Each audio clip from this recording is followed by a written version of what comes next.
pembukaan. Eh, Bismillahirrahmanirrahim.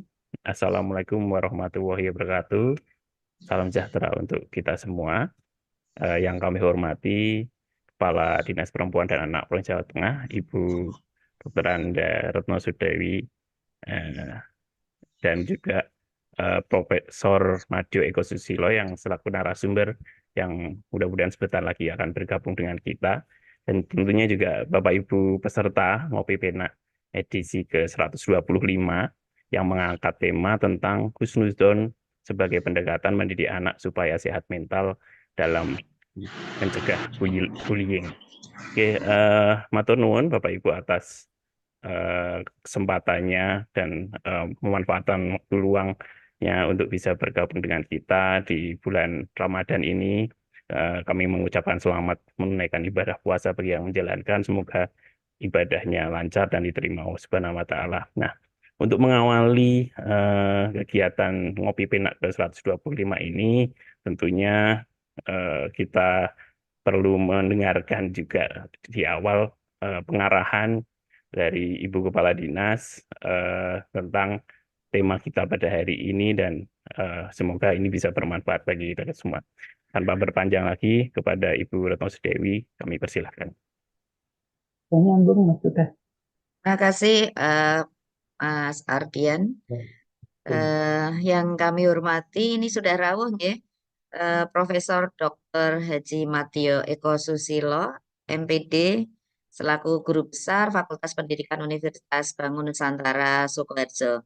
Matur nuwun Prof, sudah rawuh. Dan tentunya yang selalu setia dengan program kita, kegiatan kita Ngopi Penak, ngobrol topik inspiratif perempuan dan anak. Ini episode ke-125. Eh, ini banyak sekali peserta dari OPD P3AKB Kabupaten Kota. Kemudian dari TPPK, tim penggerak PKK maksud kami, tim penggerak PKK eh, dari kabupaten kota, kemudian ada yang dari kecamatan, ada yang dari desa atau kelurahan. Banyak sekali nih yang sudah hadir, alhamdulillah. Kemudian dari Dharma Wanita, ini pengurus Dharma Wanita yang sangat luar biasa, baik dari provinsi, dari masing-masing OPD, kemudian dari kabupaten kota, Dharma Wanita kabupaten kota, ini sangat luar biasa, selalu setia dengan kegiatan atau program dari kami. Dan anak-anakku sayang, ini juga ada dari Forum Anak, luar biasa. Ini untuk informasi saja, Prof. Madyo, kami membentuk forum anak di sini, ada forum anak tingkat provinsi, ada kabupaten kota juga ada nih forum anaknya. Kemudian juga sampai ke tingkat kecamatan dan level desa, kelurahan pun juga punya forum anak. Jadi selalu kita libatkan nih. Jadi anak-anak kita itu sangat luar biasa. Mereka punya slogan 2P, yaitu sebagai pelopor dan pelapor. Sehingga nanti informasi dari Prof. Matio pun bisa disampaikan untuk teman sebayanya. Bapak Ibu yang saya sangat-sangat saya sayangi di sini, kemarin kita sudah membahas tentang intoleransi. Nah, sekarang yang sehari-hari ini kita ada tentang apa sih bullying? Tentang apa sih perlu tentang upaya untuk kesehatan mental? Yang sehari-hari adalah yang kita dekat-dekat aja. Nah, bagaimana nanti kita kerjasamanya untuk ibu-ibu sekalian, terutama ini kan banyak ibu-ibunya yang di sini, kemudian anak-anak juga, supaya kita mencegah bullying, supaya kita juga berupaya supaya sehat mentalnya. Kalau kita lihat dari data tentang kekerasan, itu kan memang data kekerasan di tahun 2023 ini kan mencapai sekitar 1.240-an ya. Eh, itu data kekerasan pada anak, di mana termasuk bullying juga tuh di sana. Nah, kemudian juga kita apakah juga terjadi tentang kesehatan mental itu? Karena ternyata banyak kejadian ya akhir-akhir ini, bisa lihat tuh, bisa booking juga ada kejadian eh, keluarga bunuh diri dengan terjun dari apartemen, ya kan? Itu kan viral juga. Kemudian di Semarang kemarin ada mahasiswa juga terjun juga di mall gitu kan, karena mungkin dia kesehatan mentalnya juga tidak bagus atau tidak sesuai dengan harapan, akhirnya dia dengan mudahnya eh, langsung terjun dari mall. Kemudian eh, kita lihat juga kemarin yang kita tangani juga anak umur 10 tahun bunuh diri loh. Karena apa? Ditegur oleh orang tuanya karena main HP. Ada yang seperti itu. Nah, apakah ini semua harus kita biarkan? Masih banyak bullying, masih banyak tentang kesehatan mental yang harus kita cegah ya. Nah, makanya kita nanti banyak sekali yang akan disampaikan oleh eh, Prof. Madyo yang ada. Nah, Ibu-ibu sekalian, di bulan suci Ramadan ini, alhamdulillah ya, ini kita bisa momen-momen yang untuk merawat pentingnya nilai-nilai kemanusiaan, kerukunan, cinta kasih. Nah, tema ini adalah sangat yang tepat ya. Kita perlu sekali bahwa di permasalahan yang muncul ini kan sebenarnya banyak sekali tentang kesehatan atau kesehatan mental terutama ya. Nah, itu banyak sekali dialami oleh anak-anak kita. Nah, kalau kita bayangkan kondisi yang sekarang ini itu anak-anak itu kan ada istilah seperti stroberi, seperti sandwich, di mana yang kelihatannya adalah mereka tangguh, ternyata dalamnya adalah rapuh karena kadang mereka tidak tahu tentang kehidupan di luar itu seperti apa, sehingga banyak sekali yang mereka kalau ada permasalahan itu mereka nggak kuat gitu loh menghadapi permasalahan-permasalahan yang ada.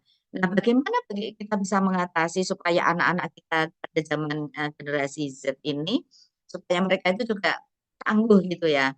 Nah, sehingga salah satu itu tadi yang Bunda sampaikan, saya sampaikan bahwa mereka itu keinginan untuk memiliki apa untuk mengakhiri permasalahan itu dengan bunuh diri itu kok kuat ya. Nah, padahal dengan cara banyak sekali bullying, perundungan, itu mereka kadang nggak kuat untuk menghadapi kejadian-kejadian seperti itu.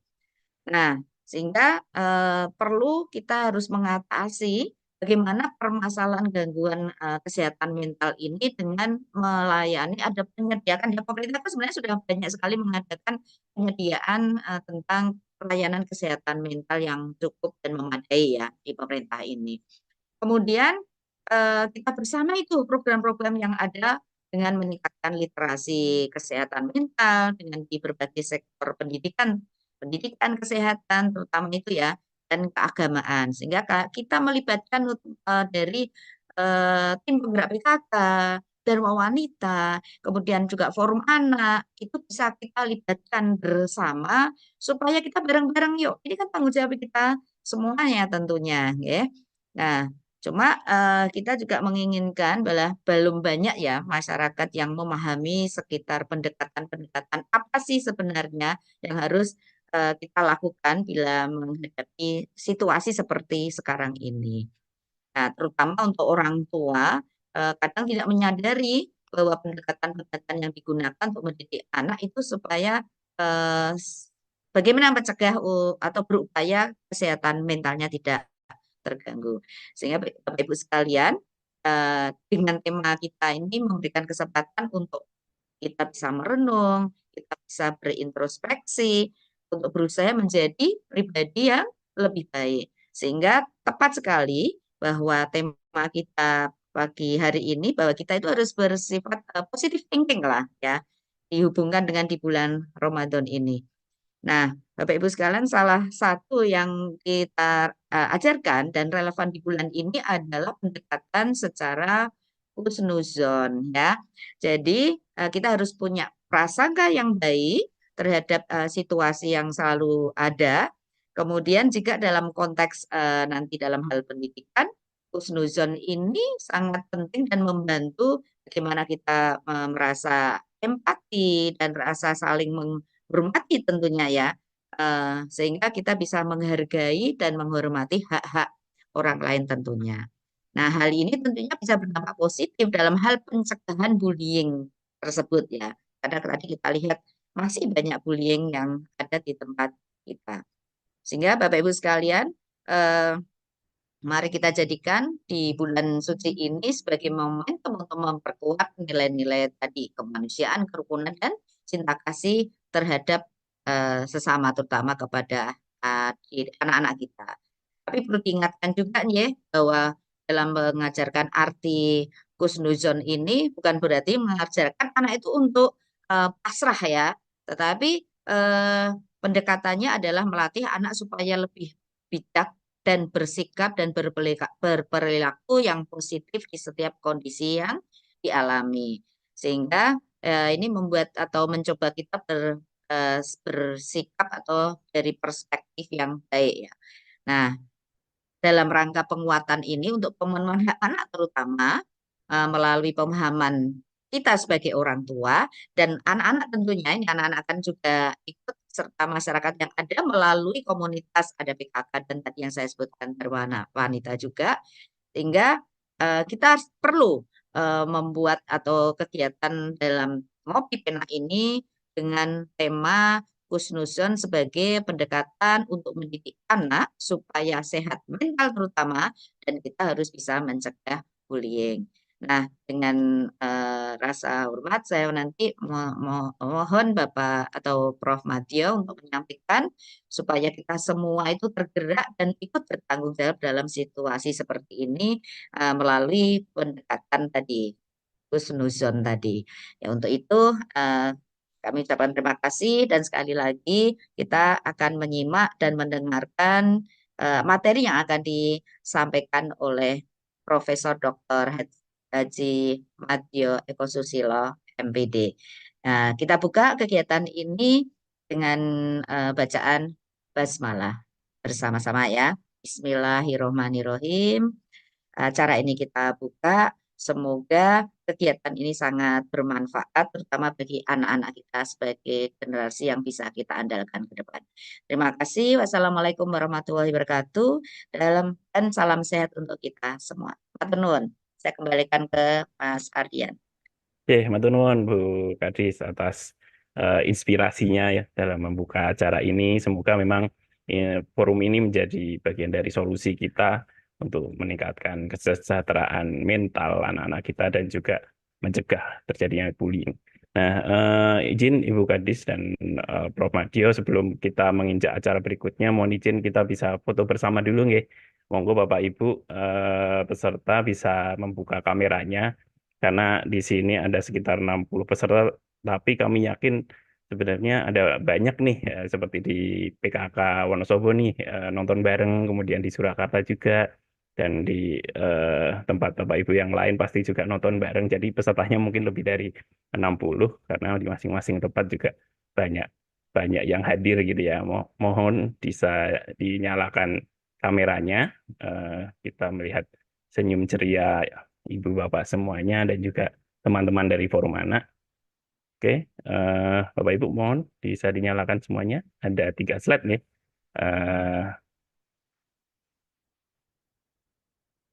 Oke, oke. Slide pertama, berikan senyum termanisnya gitu ya di bulan Ramadan ini. 1, 2, 3.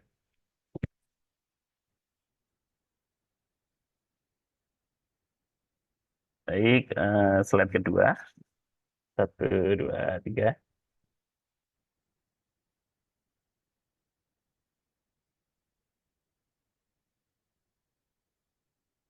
Oke, slide terakhir. 1, 2, 3. Ya.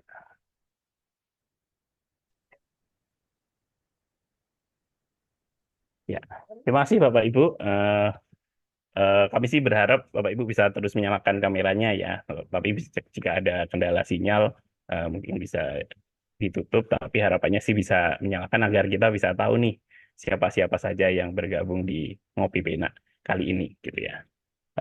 Sekali lagi terima kasih Ibu Retno Sudewi atas sambutan pengarahannya.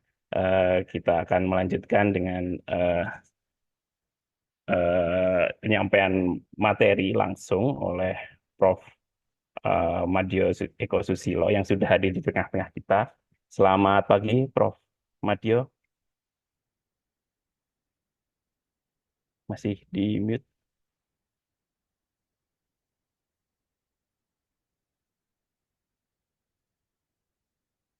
Selamat pagi, Prof.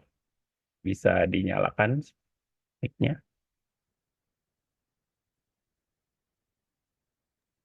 Oke, selamat pagi untuk Ya, semuanya. selamat pagi, Prof. Terima kasih atas kerawuhannya secara virtual ini.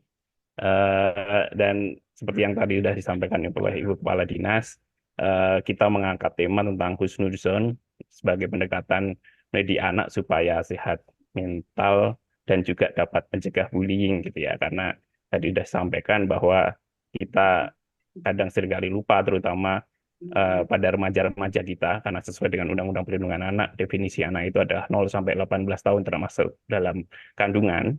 Tapi kita sering lupa karena masa-masa remaja itu juga masa-masa yang krusial. Di sana ada pubertas, ada perubahan-perubahan besar di dalam diri manusia yang nanti akan berpengaruh ketika dewasa. Nah, di masa-masa itu ternyata banyak sekali kita temukan adanya kasus bullying, kasus kesehatan mental yang amit-amit gitu, sampai ada beberapa remaja melakukan bunuh diri dan lain sebagainya. Sehingga di dalam bulan suci Ramadan ini kita mengangkat salah satu bagian dari nilai-nilai keislaman tentang husnuzon yang harapannya juga bisa menjadi pendekatan, menjadi salah satu guideline kita dalam mendidik anak agar anak-anak kita bisa sehat secara mental. Nah, mohon izin, Prof, saya perkenalkan dulu nih, siapa ini Prof. Madyo. Beliau adalah guru besar dari Universitas Veteran Bangun Nusantara Sukoharjo dengan kepakaran di bidang manajemen pendidikan, metodologi penelitian pendidikan, dan supervisi pendidikan. Selain mengajar, beliau sehari-hari ada di Sukoharjo, domisilinya, Prof. Kemudian beliau juga dosen, guru besar tentunya di Universitas Veteran Bangun Nusantara, juga menjadi direktur program Pasarjana, kemudian juga menjadi guru besar tidak tetap di berbagai universitas, di Universitas Negeri Semarang, UIN Wali Songo Semarang, IAIN Salatiga, Unisnu Jepara, Universitas Muhammadiyah Surakarta, dan Universitas Sarjana Taman Siswa Yogyakarta. Luar biasa. Dan riwayat pendidikannya bermula dari Semarang juga, ternyata dari IKIP Semarang, sekarang Universitas Negeri Semarang, kemudian mengambil manajemen pendidikan, Magister Manajemen Pendidikan di IKIP Malang, kemudian tahun 2003 menjadi Doktor Manajemen Pendidikan dari Universitas Negeri Malang. Nah, mungkin mengawali diskusi kita, mungkin diskusi santai ya Bapak Ibu. Nanti di tengah-tengah jika ada yang ingin bertanya, monggo bisa raise hand atau menuliskan pertanyaan yang di chat, baik Bapak Ibu yang bergabung melalui Zoom meeting maupun melalui channel YouTube. Tadi kami cek sudah ada 30 yang melalui YouTube dan ada 60 lebih yang ada di Zoom, dan bahkan lebih ya, berkali-kali lipat nih Bapak Ibu, banyak yang nonton bareng. Nah, mungkin Prof. Madyo bisa menjelaskan dulu nih tentang husnuzon itu dan bagaimana husnuzon ini bisa kita gunakan sebagai pendekatan dalam mendidik anak-anak kita. Monggo, Prof. Bismillahirrahmanirrahim. Assalamualaikum warahmatullahi wabarakatuh. Alhamdulillah wa syukurillah pada hari ini kita bisa bersilaturahmi walaupun melalui daring, dan saya diberi kepercayaan untuk menyampaikan materi tentang husnuzon. Sebenarnya kalau saya kaji dari tema yang ada itu sebenarnya sangat luas, karena masalah bullying itu bisa kita bicarakan sendiri, masalah husnuzon juga bisa kita bicarakan sendiri, bagaimana sikap orang tua harus menghadapi anak-anak yang sekarang itu kebanyakan ikut-ikutan bullying. Itu tidak hanya terjadi dari SD sampai dengan SLTA saja. Kita baru saja disaksikan juga bullying untuk di tingkat perguruan tinggi. Ingat kan, semuanya menyaksikan kan bagaimana peristiwa seorang anak pejabat diperpajakan di Jakarta sampai seperti itu termasuk bullying juga. Oke, mengawali kali ini terlebih dulu marilah kita bersama-sama memanjatkan puji dan syukur kehadirat Allah Subhanahu wa taala atas limpahan rahmat, nikmat serta hidayah dan inayahnya, terutama adalah nikmat sehat, nikmat sempat, dan nikmat semangat, sehingga para peserta tetap saya berharap untuk bersemangat.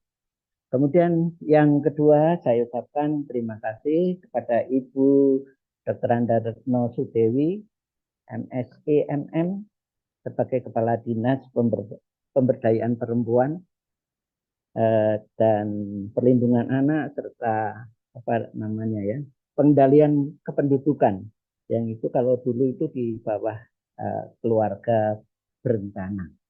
Selamat saya ucapkan pada Bu Retno juga, selamat menjalankan puasa. Semuanya saja juga mudah-mudahan dapat melaksanakan ibadah puasa. Syaratnya 2, iman dan apa? Iman dan ikhlas. Makanya akan diampuni segala dosa-dosa yang telah lalu. Matur nuwun, Prof. Ya, man soma Ramadhana wa tisaban ghufira lahu ma taqaddama min dzambi. Siapapun yang mau melaksanakan ibadah puasa di bulan Ramadan dengan keimanan, syaratnya 2. Yang kedua, dengan ikhlas, maka semua dosa-dosa yang telah lalu akan diampuni oleh Allah, asalkan dengan iman dan ikhlas. Sekali lagi saya ucapkan terima kasih. Pembicaraan awal itu saya dengan Mas Fajar, memang sifatnya saya menghendaki untuk dialog supaya lebih luas cakupannya dan bisa dialog dengan ibu-ibu, anak-anak yang mungkin pernah mengalami dibully atau malah melakukan bully. Itu memang luar biasa. Untuk sekarang ini sedang ngetren. Kalau bisa saya usul pada Ibu Kepala Dinas itu bisa ditindaklanjuti permasalahannya. Ya, entah itu terjadinya bully itu awalnya bagaimana mengatasinya, terjadinya di mana, karena bisa terjadi di mana-mana. Dan bagaimana kita harus bersikap sebagai orang tua, sebagai ibu terutama. Karena ini di forum terutama adalah pemberdayaan perempuan. Nah, awal saya hanya sampaikan ke Mas Faris, itu saya menyampaikan sebagai awal saja ini, yaitu bagaimana mendidik anak supaya nurut dan patuh pada orang tua. Sehingga nurut dan patuh itu dalam pengertian luas termasuk juga tidak melakukan bullying terhadap teman yang lain. Nampaknya menjadi orang tua itu sepertinya gampang ya, ternyata susah. Ternyata tidak semudah seperti teori-teori yang ada di dalam buku. Tidak jarang karena ketidaktahuan dan miskonsepsi, salah pendapat, salah tafsir dalam pengasuhan dan pendidikan anak membuat anak merasa tidak nyaman. Ini kuncinya. Sehingga berbuat ulah yang malah sebaliknya, yaitu menyusahkan orang tua. Malah menyusahkan orang tua. Karena itu sebagai orang tua kita sangat perlu untuk selalu memperbaiki diri dan mempelajari bagaimana orang tua yang baik sehingga mampu mendidik anak menjadi anak yang soleh, solehah. Ini kuncinya sebenarnya yang paling utama itu pada orang tua dulu. Nah, dalam mendidik dan mengasuh anak, setiap orang tua pasti memiliki prinsip dan aturan-aturan yang berbeda. Aturan-aturan yang berbeda diterapkan di masing-masing pada anak. Tidak semua aturan yang diterapkan di rumah itu langsung diterima oleh anak. Tidak. Lebih-lebih jika orang tua menerapkannya secara otoriter. Banyak ya kita jumpai di masyarakat umum itu orang tua yang memaksakan diri, kemudian menerapkan aturan yang otoriter, tidak mengajak anak berkomunikasi secara baik terlebih dahulu, tapi memaksakan. Nah, hal ini tidak jarang membuat anak melakukan pemberontakan, sehingga dianggap menjadi anak yang tidak nurut pada orang tua. Padahal berawalnya itu dari orang tua. Nah, tidak selamanya anak yang tidak melakukan apa yang dikatakan orang tua karena mereka sengaja tidak menuruti orang tuanya, itu bisa jadi karena rasa ingin tahunya. Ini harus diperhatikan oleh orang tua. Kemauannya untuk bereksplorasi juga perlu diperhatikan. Beruji coba-coba, bereksperimen, sehingga tidak seperti orang tua inginkan, itu bisa terjadi.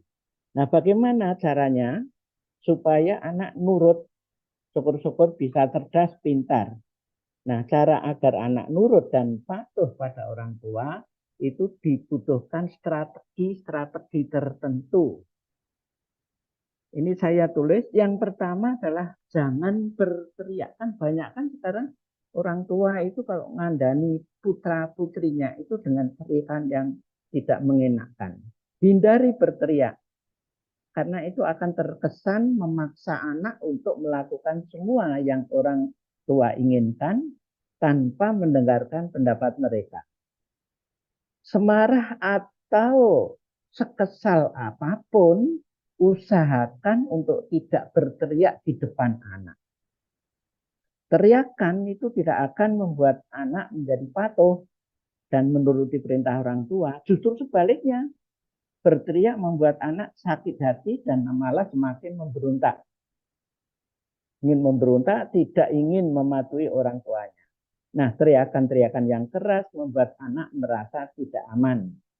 Jika sering diperlakukan seperti ini, akan berefek negatif pada anak, seperti anak selalu merasa cemas, khawatir, agresif, bahkan menjadi semakin keras kepala. Agresif itu adalah salah satu ciri dari perundungan atau bully. Ketika berbicara, coba ibu-ibu kita bicara, kita usahakan dengan suasana yang tenang, bicaranya lemah lembut, tidak perlu keras-keras, tetapi tegas. Dalam arti tegasnya itu ambil posisi yang tepat ketika kita bicara di depan anak. Hal ini tentu akan membuat anak tergerak untuk mengikuti apa yang dimaui oleh orang tuanya. Itu yang pertama. Jadi jangan sekali-sekali berteriak ketika menasihati, ketika minta, melarang dan sebagainya. Tapi ajak komunikasi dengan baik, dengan bahasa yang lembut. Kemudian yang kedua yaitu gunakan bahasa yang lemah lembut, disertai dengan sentuhan saat berkomunikasi, misalnya dengan menepuk pundaknya, punggungnya misalnya. Supaya apa? Supaya mereka itu betul-betul mendapatkan perhatian yang luar biasa dari orang tua. Tapi sebaliknya kalau kita dengan kekerasan, dengan memukul dan sebagainya, maka itu akan menjadi negatif pengaruhnya kepada anak. Nah, kalau ayah, bunda pintar menggunakan bahasa yang halus, lembut dalam suasana yang tenang, itu tidak disertai dengan teriakan-teriakan, itu akan membuat anak merasa lebih nyaman, merasa lebih diperhatikan. Akan lebih baik lagi kalau ditambahkan teknik sentuhan yang tadi saya contohkan saat berbicara dengan anak. Sentuhan seperti apa ya, memegang kepalanya enggak masalah, dilus-lus sirahe, kemudian punggungnya atau apalah yang penting itu anak tersentuh dengan apa yang kita bicarakan. Sehingga anak menghargai betul orang tuanya. Saat anak merasa dihargai dan merasa aman bersama orang tuanya, mereka akan mendengar dan akan patuh terhadap ayah dan bundanya. Apapun yang dikatakan, dinasihati oleh ayah bundanya, dia akan menjadi nurut. Nah, ini juga. Jadi jangan lupa untuk memberi sentuhan di bahu, di tangan, di kepala, di bagian mana saat berbicara dengan anak, itu sangat membantu sekali. Yang ketiga yaitu memanggil nama anak. Sering anaknya itu panggilannya salah. Anak EDW kok dipanggil Dek, dipanggil Mas, salah itu. Lebih baik panggil nama aslinya, walaupun nanti disertai mungkin sebutan yang halus, Gus, misalnya Nduk, dan seterusnya ya. Coba memanggil nama anak itu dengan penuh kasih sayang sebagai salah satu cara mendidik anak agar patuh. Nah, memanggil nama anak ketika mengajak mereka berbicara dapat menumbuhkan perasaan merasa anak itu diakui dan dihargai. Jangan dipanggil dengan nama lain ya. Apalagi nama panggilan pehana aireng terus dipanggil teng ini. Nah, jangan ya. Jadi panggilan-panggilan itu yang menyentuh. Jangan malah yang merusak. Jadi sebenarnya mau dipanggil apa ya, kalau orang desa kan memanggil nama panggilan tetapi kadang-kadang tidak baik. Nah, itu juga untuk dihindari supaya betul-betul itu bisa tersentuh hati anak. Lalu yang keempat yaitu dengarkan apa yang dikatakan anak. Anak yang penurut adalah anak yang selalu mendengarkan apa yang dikatakan oleh orang tua. Supaya menurut sama orang tua dan mendengarkan, maka hal yang perlu diperhatikan adalah berikanlah contoh bagaimana menjadi pendengar yang baik. Anak adalah peniru ulung. Tidak heran jika ada pepatah yang mengatakan buah jatuh tidak jauh dari pohonnya. Artinya orang tua betul-betul harus menjadi contoh, akhirnya juga akan dicontoh oleh anak-anaknya. Apa yang mereka lakukan adalah cerminan dari perilaku ayah dan ibunya saat menghadapi anak. Jadi ingin anak menjadi pendengar yang baik dan menuruti perkataannya, maka jadilah pendengar yang baik untuk mereka. Jadi tetap kita harus dengarkan apa yang menjadi menjadi resah atau menjadikan masalah bagi anaknya, kita dengarkan dengan baik. Jangan langsung menyalahkan.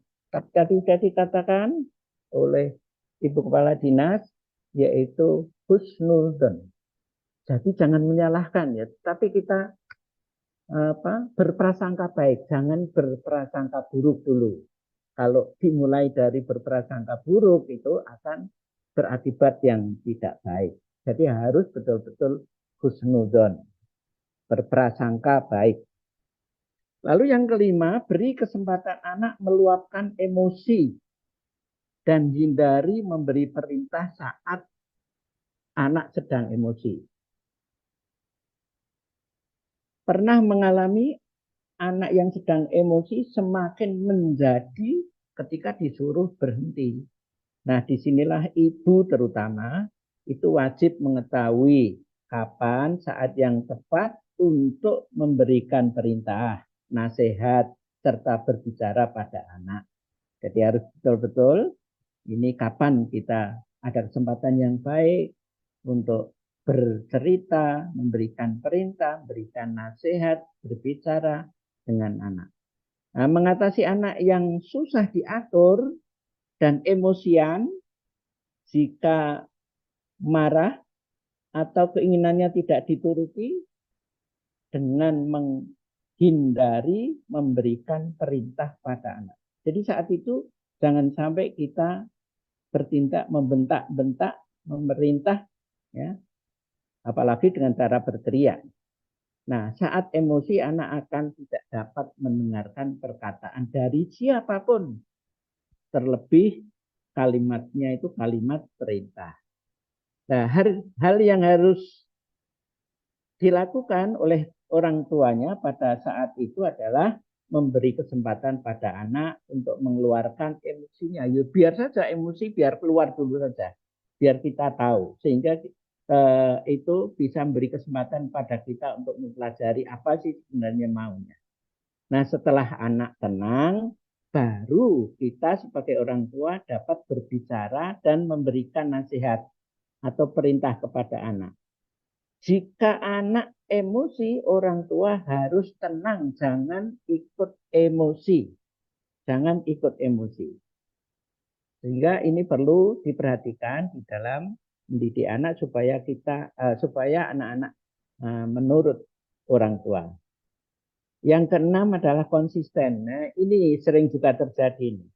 Salah satu penyebab anak tidak nurut adalah tidak konsistennya peraturan atau perkataan orang tua. Biasanya antara ayah dan bunda saja itu sudah berbeda pendapat, itu juga akan menimbulkan masalah.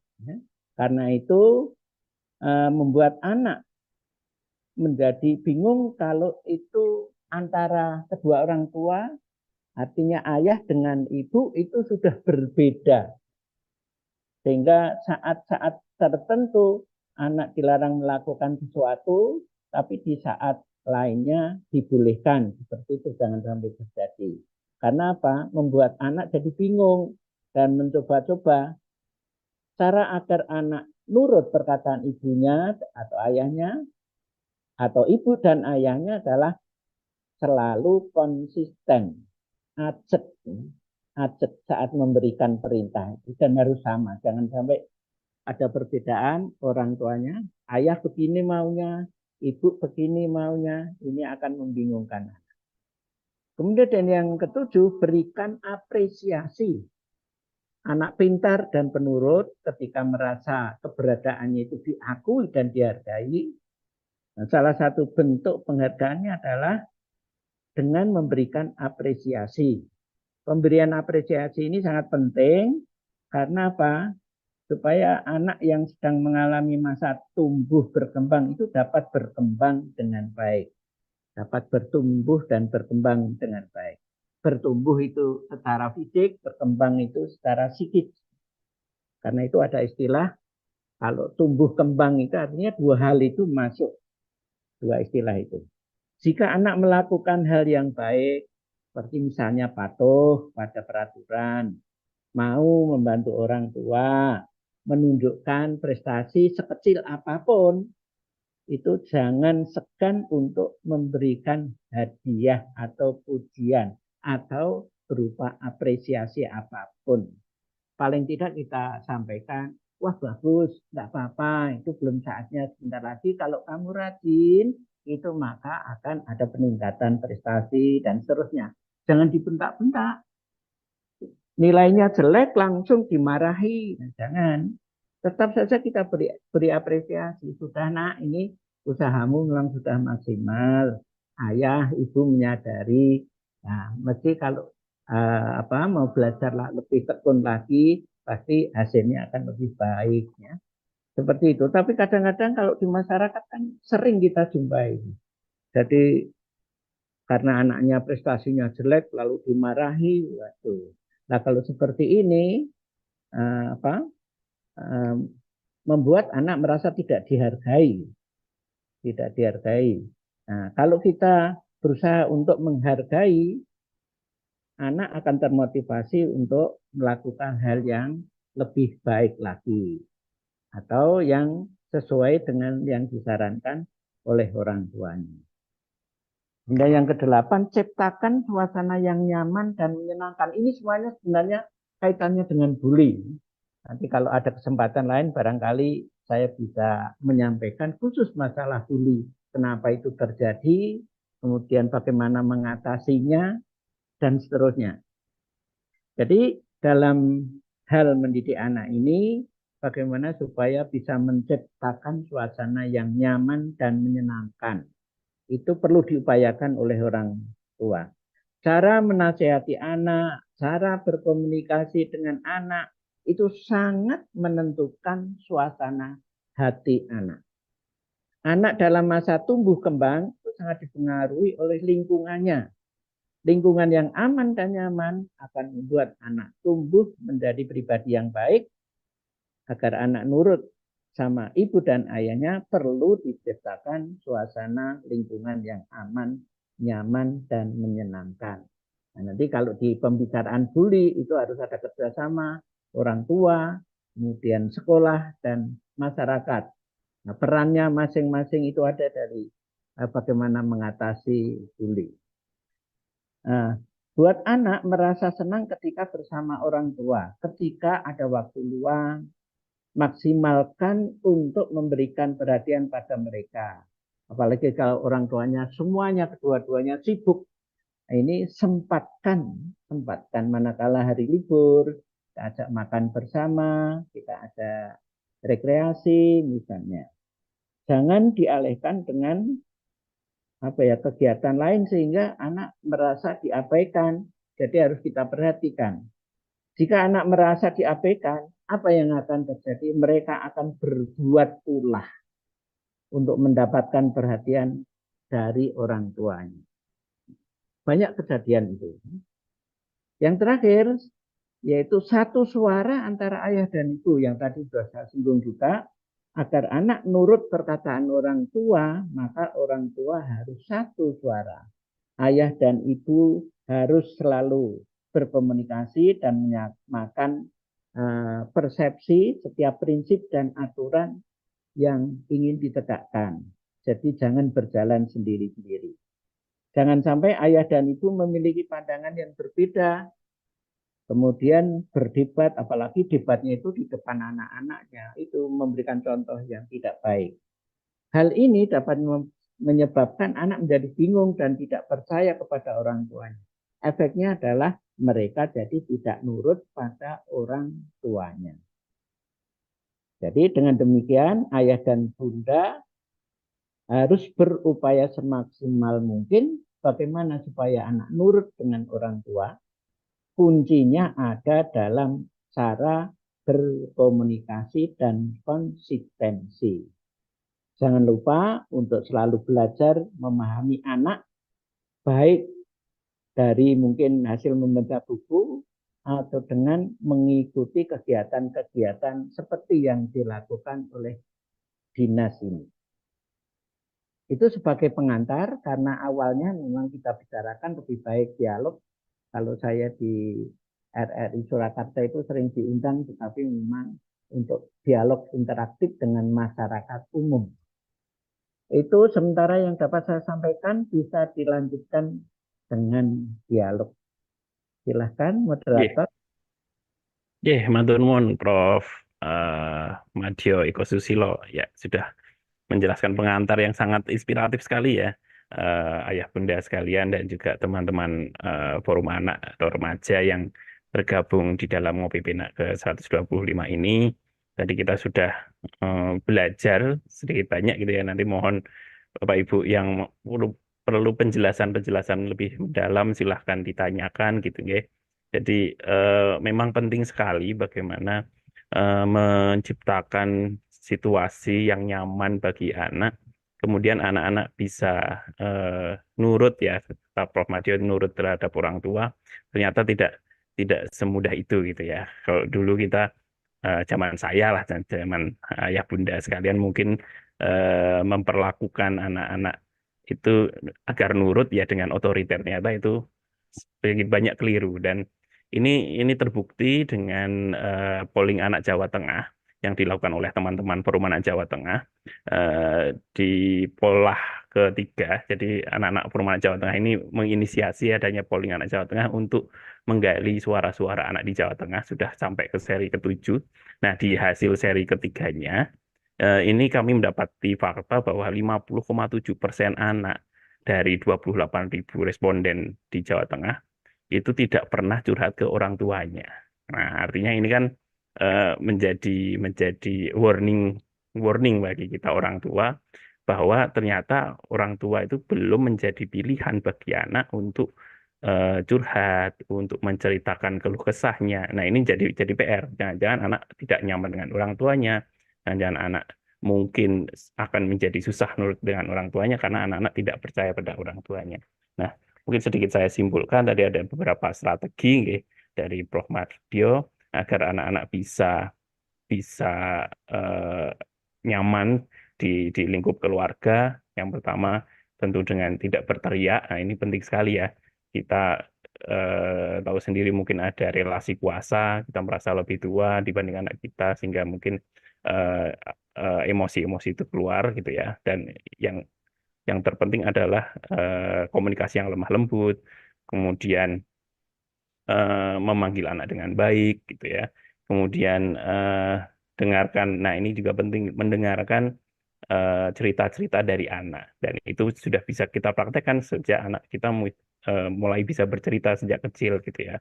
Karena itu juga bagian dari keteladanan dan bagaimana anak-anak bisa melakukan perilaku-perilaku positif ketika orang-orang dewasa di sekitar anak juga melakukan hal yang positif. Dan konsisten ini juga penting, ayah bunda. Pengasuhan itu tidak hanya tugasnya ibu, tapi juga tugasnya ayah, sehingga konsisten, ada visi misi bersama antara ayah dan ibu, kemudian bersama-sama juga melakukan pengasuhan, tidak hanya tugas seorang ibu. Kemudian memberikan apresiasi, ini juga penting karena saya punya teman Prof dulu itu kecanduan game gitu ya. Setelah ditanya, ditelusuri, ternyata karena di game itu eh, apa namanya menyelesaikan satu misi tertentu langsung dapat apresiasi kan, langsung dapat bonus, langsung bisa naik level gitu kan. Nah, sementara kalau di kehidupan nyata dia sudah ranking 1, sudah menang lomba, tapi tetap cuek aja orang tuanya. Nah, itu juga penting, ternyata memberikan apresiasi juga meningkatkan kelekatan antara orang tua dan anak. Dan yang penting lagi adalah menciptakan suasana yang nyaman, menyenangkan, penuh canda tawa, tapi juga tetap mengajarkan anak-anak untuk menghormati orang dewasa itu. Nah, monggo Bapak Ibu, jika ada yang ditanyakan, nah ini sudah ada satu pertanyaan Prof di Ya. kolom chat dari Bu Sri Surasini.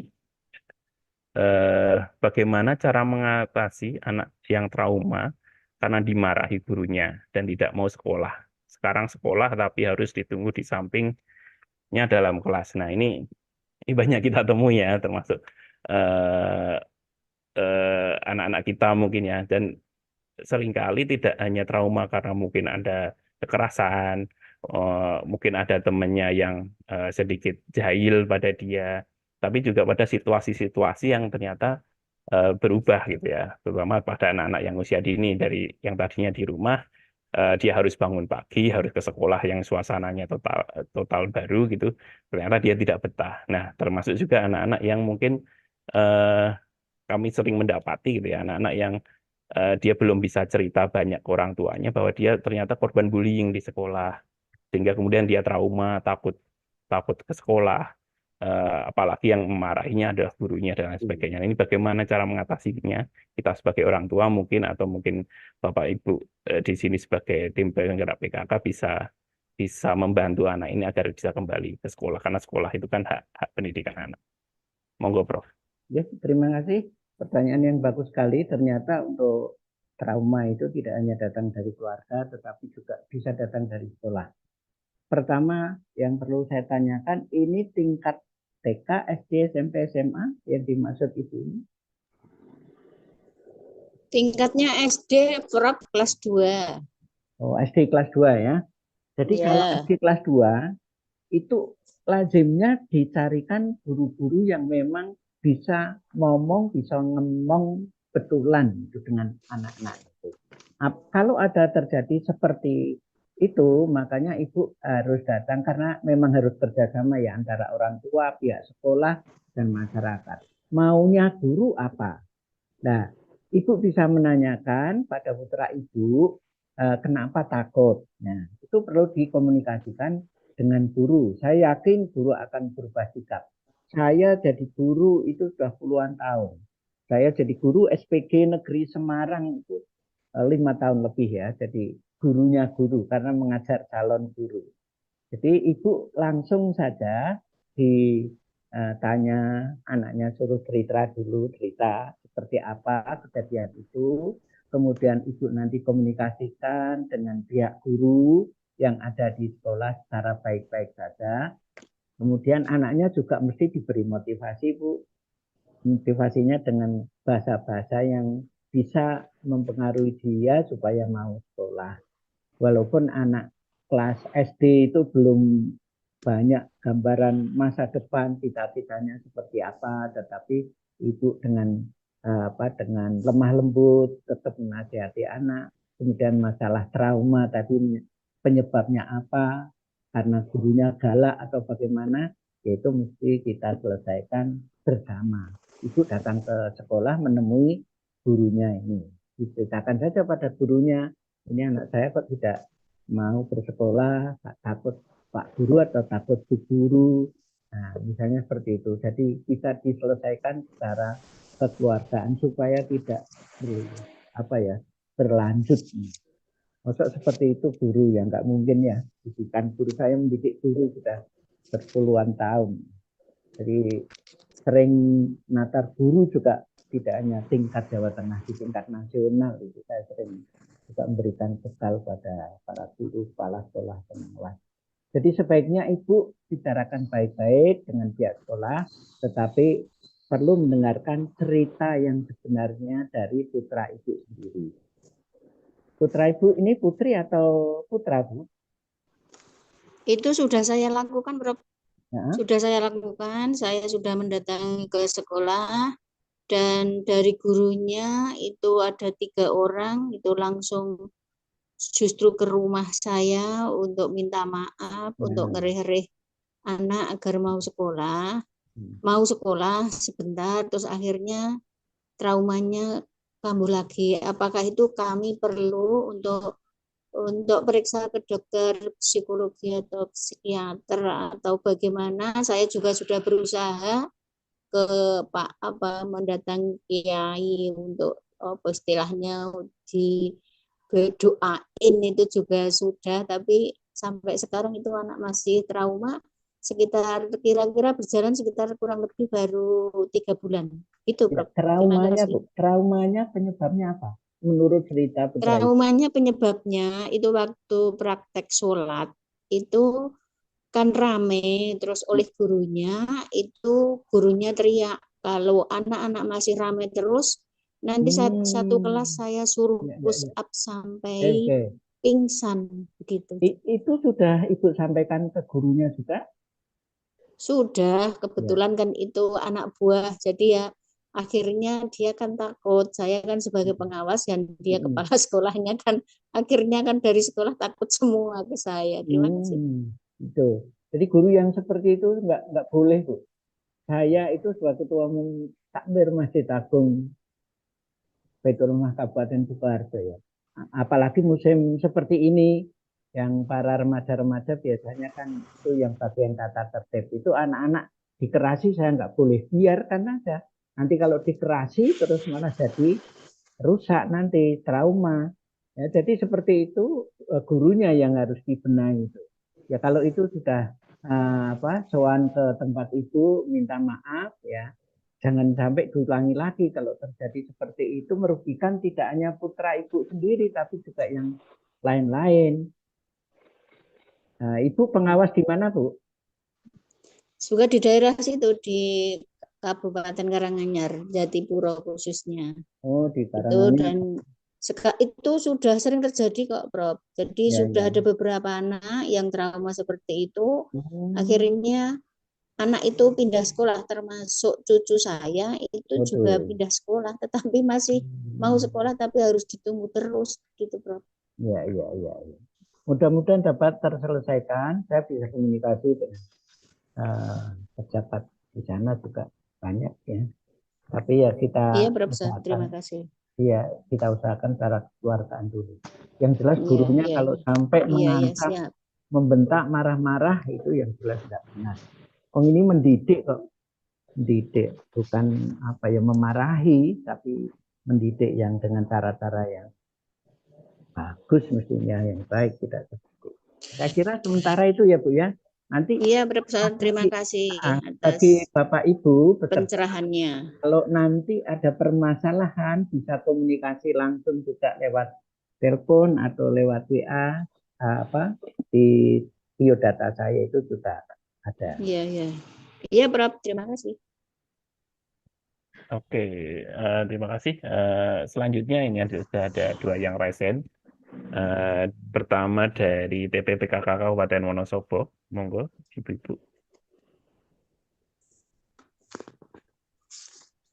Terima kasih waktu yang diberikan kami dari tim penggerak PKK Kabupaten Wonosobo. Alhamdulillah hari ini banyak yang ikut Mas Ardian yang dari PKK Wonosobo. Ada beberapa, ada yang dari belakang dan kemarin alhamdulillah juga lebih kompak lagi. Yang kemarin justru dipimpin langsung oleh Ibu Wakil Bupati Wonosobo.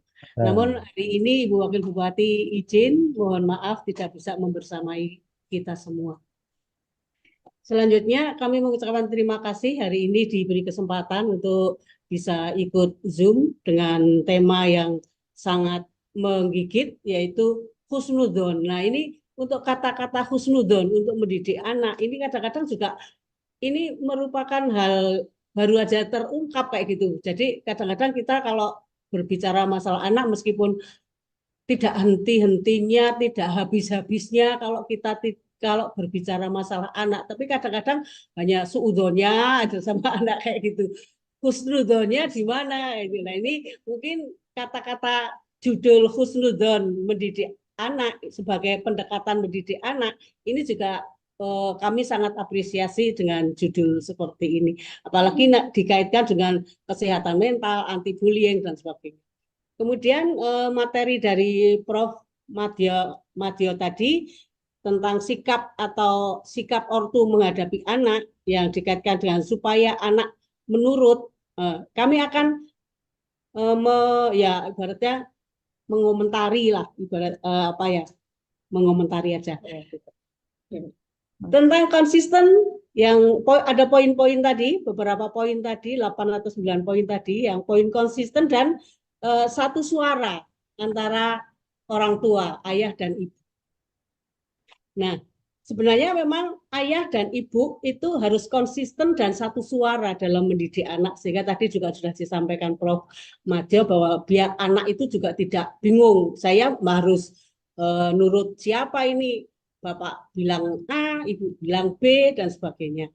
Nah, namun yang perlu kami sampaikan di sini, ini mungkin ya saya sendiri merasakan bahwa sebagai ibu atau di kalangan ibu itu sudah banyak sekali juga mengikuti baik webinar, seminar, sosialisasi, dan sebagainya. Nah, karena ayah dan ibu itu harus sepakat, otomatis ayah dan ibu kan harus punya pemahaman yang imbang lah ibaratnya kayak gitu. Yang sama juga. Sementara ini kadang-kadang hanya ibu aja kadang yang disoroti juga, yang di embus-embuskan, yang disalah-salahkan. Nah, di mana ayah, termasuk juga sosialisasi dan sebagainya. Nah, ini kami hanya mendorong saja untuk bisa lebih, mungkin kepada Dinas Perempuan dan Anak juga ya Mas Ardian ya, lebih bisa mengkampanyekan atau mengefektifkan program Hiforsi. Jadi bagaimana mendorong laki-laki untuk bisa mewujudkan kesetaraan dan keadilan gender. Jadi yang dioyak-oyak tidak hanya perempuannya aja, tidak hanya ibu-ibunya aja, tapi bagaimana Hiforsinya laki-laki juga mendorong untuk bisa mendorong kesetaraan dan keadilan gender sehingga imbang antara ayah dan ibu. Juga dalam hal mendidik anak ini juga ada kesepahaman antara ayah dan ibu kayak gitu. Tapi kalau sementara ayahnya kurang diberi ruang, kadang-kadang kurang diberi ruang, yang dihadirkan ibu aja, ayahnya kadang-kadang kurang disentuh kayak gitu itu. Nah, ini juga nanti untuk konsistensi dan satu suara ini pemahamannya akan tidak imbang kayak gitu. Kemudian ini menurut saya juga Mas Ardian, ini mungkin hanya unek-unek aja. Kadang-kadang ya kita sekarang ini di era digitalisasi, semua punya HP, HP-nya HP Android, semua punya medsos dan sebagainya itu. Nah, kita juga maraknya grup-grup ya, grup-grup. Bapak punya grup apa-apa, grup sekolah, grup RT, grup RW, grup pengajian, ibu juga sama kayak gitu-gitu. Cuman kadang-kadang ya ini koreksi aja, saya merasakan kayak gitu. Kadang-kadang bapak-bapak sendiri juga sering nge-share konten-konten yang kurang bijak kayak gitu. Sementara HP itu tidak mesti dipegang oleh orang tua. Misal kadang-kadang anak, cucu itu juga ada nggak HP yang geletak, itu kan juga sering ikut pegang juga. Nah, ini konten-konten yang sifatnya negatif, di situ ada pornografi, porno aksi, itu kadang-kadang juga mereka nggak menyadari bahwa itu justru dari orang tuanya sendiri itu yang memasukkan virus-virus negatif kepada anggota keluarga, terutama anak dan cucu kita. Sehingga ya itu divorsi itu saya kira perlu dikampanyekan dan perlu lebih efektif lagi untuk bisa disampaikan kepada masyarakat. Itu saya kira seperti itu, Prof dan Mas Ardian. Kurang lebihnya mohon maaf. Bila taufiq wal hidayah. Wassalamualaikum warahmatullahi wabarakatuh. Waalaikumsalam warahmatullahi wabarakatuh. Matur nuwun Bu Umi atas pertanyaannya. Jadi ada 3 mungkin Prof yang bisa ditanggapi. Pertama terkait posisi husnuzonnya gitu ya, bagaimana kita berbaik sangka. Kadang kita memang seringkali berburuk sangka, mungkin khawatir ya, itu kan sifat normal orang tua ketika anaknya ngapa-ngapain, kita khawatirannya terlalu banyak, dan bagaimana kita menumbuhkan rasa husnuzon itu, percaya pada anak itu gitu. Yang pertama. Yang kedua, nah ini bagaimana melibatkan laki-laki, terutama ayah, dalam pengasuhan. Mungkin ada tips-tips dari Prof Madio gitu ya. Kalau kami di pemerintah, kami sudah ada garpu perak gitu ya, kelompok laki-laki yang peduli pada perempuan dan anak gitu ya. Tapi kan itu hanya di lingkup kami nih, kecil nih. Bagaimana kita masing-masing kita bagian dari masyarakat itu mengajak gitu ya. Karena PKK kami lihat banyak perempuan semua gitu ya. Padahal sesuai dengan aturannya PKK juga boleh laki-laki bergabung dalam PKK gitu kan. Nah ini bagaimana menumbuhkan kemauan, bagaimana pembagian peran di dalam pengasuhan antara ayah dan ibu. Kemudian yang ketiga, di era digital ini tantangan Prof. Ini sebuah keniscayaan gitu ya. Sekarang anak-anak juga pegang HP, orang tua pegang HP, kemudian kita yang orang tua kadang yang malah keliru memanfaatkan itu, kemudian memaparkan pada anak. Ini bagaimana kita bisa mencegah kekerasan di ranah digital itu dari kita sebagai orang tua. Monggo Prof tanggapannya. Oke, terima kasih Bu Umi dari Wonosobo. Sebenarnya apa yang disarankan Bu Umi itu tertuju kepada Dinas Pemberdayaan Perempuan ya, untuk menyelenggarakan itu supaya lebih detail. Nah, sekarang terkait dengan husnuzon. Maksudnya apa sih sebenarnya husnuzon? Kenapa kita itu harus berprasangka baik pada anak kita? Walaupun nanti kalau dibuktikan itu ternyata memang husnuzon itu menjadi tidak benar. Tetapi ini adalah cara yang bagus untuk supaya anak itu ada kepercayaan pada orang tua. Jadi kita harus husnuzon dulu. Bagaimana supaya Bapak Ibu bisa berprasangka baik dulu dengan anak. Perkara nanti kemudian ternyata kok tidak pas, nah itu ada jalan lain bagaimana kita bersikap. Tapi jangan apa-apa langsung seudon, berprasangka yang tidak baik, jangan. Tapi kita mulainya dari husnuzon dulu. Alah apa betul seperti itu. Terus kalau itu kita berasumsi bahwa anak kita itu sebenarnya baik. Ini betul-betul terjadi, Bu. Jadi saya itu ketua komite sekolah Al-Azhar di Solo. Itu sampai orang tua itu datang ke rumah saya. Kok gimana komite sih? Iya itu lah kok malah. Nah, karena merasa dibully oleh temannya. Nah, sudah saya sampaikan, saya teleponkan guru BK dulu. Nah, guru BK itu husnuzon, artinya berprasangka baik. Lalu saya minta untuk diselesaikan, kok bisa terjadi seperti ini. Ternyata memang ada anak-anak tertentu yang memang ingin menguasai teman lain. Ya, dari berbagai aspek. Nah, itu termasuk bully juga. Kemudian husnuzon dalam hal ini itu yang dimaksudkan adalah kita berprasangka baik dulu pada anak itu, jangan menuduh yang negatif-negatif. Tapi kita husnuzon dulu, berprasangka yang baik dulu. Setelah menemukan ternyata itu kok tidak baik, baru kita melangkah. Bagaimana cara menemukan supaya ini tidak terjadi seperti itu, permasalahan yang dihadapi. Kemudian peran ayah. Nah, ini memang dialami oleh hampir semua ibu-ibu. Peran ayah ini kadang-kadang memang pendidikan anak-anaknya itu mutlak diserahkan sepenuhnya pada ibu-ibu. Nah, bagaimana ibu harus menjalin hubungan kerjasama yang baik dengan ayah? Caranya bagaimana? Tergantung pada ibu-ibu masing-masing. Ya. pada saat kapan harus membicarakan hal itu, jangan malah menimbulkan emosi. Ayahnya pulang dari kantor terus diwaduli macam-macam, ini ya sudah pas ya. Misalnya seperti itu. Lebih baik dalam suasana yang kekeluargaan itu dibicarakan baik-baik setelah suasana bagus. Jadi melihat situasi dan kondisi. Digital itu kita akui penuh, kita akui pengaruhnya memang sangat luar biasa. Karena itu di berbagai kesempatan kemarin saya mengisi seminar nasional di PGRI, saya sampaikan guru harus betul-betul selektif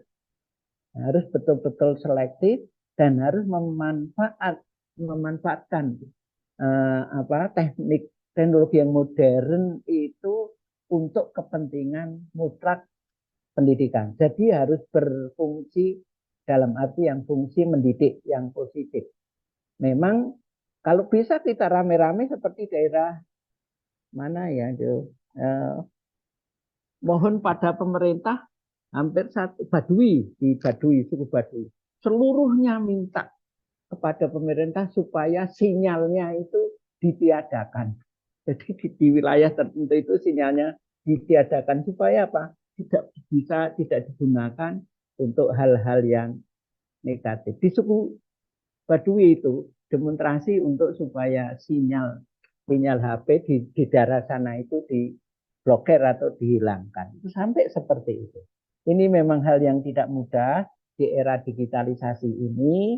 Semuanya bisa diketahui dari HP, apapun fungsi HP itu sudah menggantikan semuanya sudah. Masalah perbankan, juga masalah kantor pos, masalah apa saja itu sudah sekarang digantikan oleh HP. Ya kita harus menyesuaikan diri, tetapi kita ambil yang sisi positifnya saja.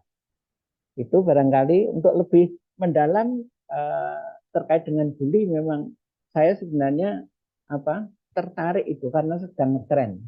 Jangan sampai anak kita itu dibully atau membuli. Itu sedang ngetren. Mudah-mudahan ada tindak lanjutnya. Enggak, Mas Hatian. Ya, matur nuwun, Pak. Mungkin menambahkan sedikit ya, sesuai dengan peran kami di Dinas Perempuan dan Anak. Kami juga mendorong Hiforsi gitu ya, yang sudah jadi tema Hari Ibu di tahun lalu, 2 tahun lalu, bahkan 2 tahun berturut-turut, bahkan temanya adalah peran pria dalam kesetaraan gender. Jadi ini penting sekali.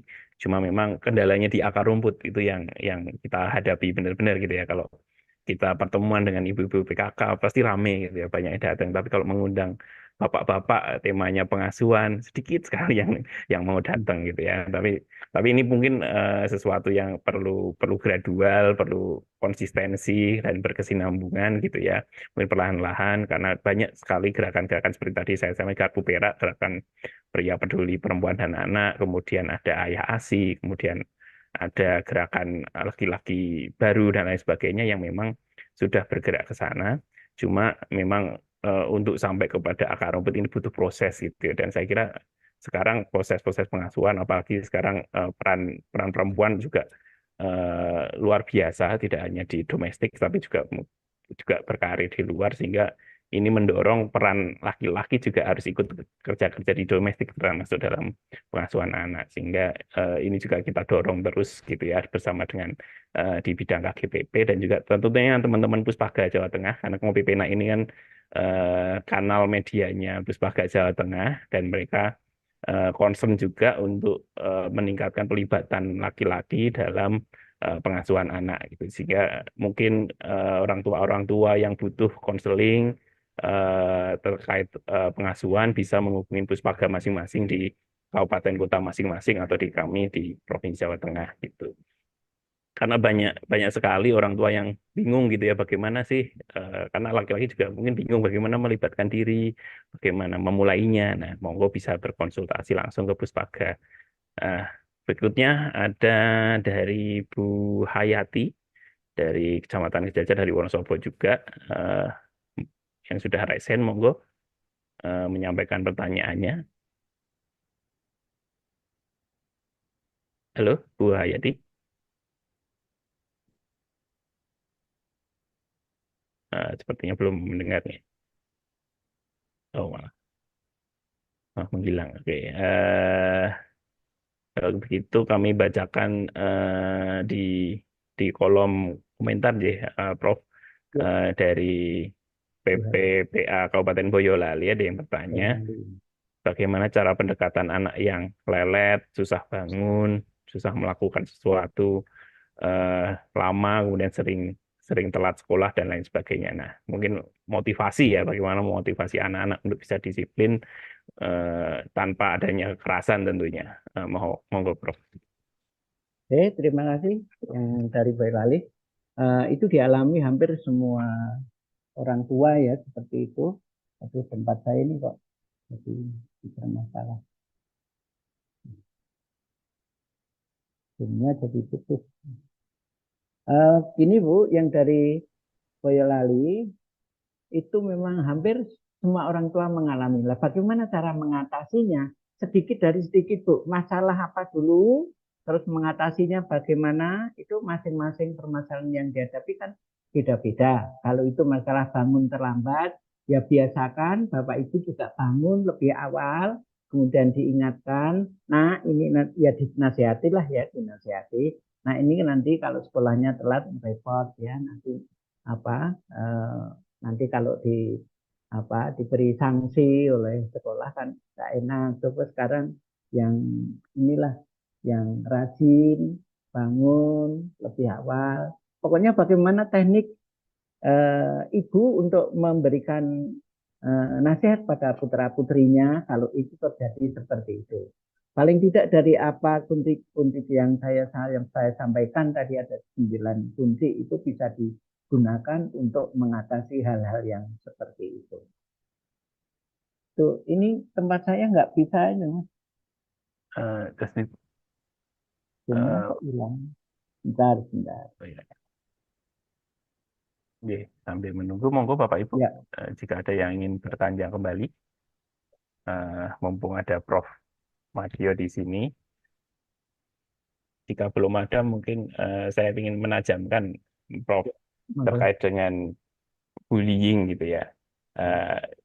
Mungkin yang pertama terkait dengan bagaimana sih kita bisa mencegah anak-anak kita menjadi korban bullying. Yang pertama itu. Yang kedua, ini muncul tren nih yang juga mengagetkan. Yang dan seringkali kita lupa bagaimana kita sebagai orang tua melakukan penanganan terhadap anak-anak kita yang ternyata menjadi pelaku bullying. Karena akhir-akhir ini kan ada rame ya anak dari seorang selebritis kemudian yang ternyata pelaku bullying, kemudian menjadi anak yang berkonflik dengan hukum, gitu.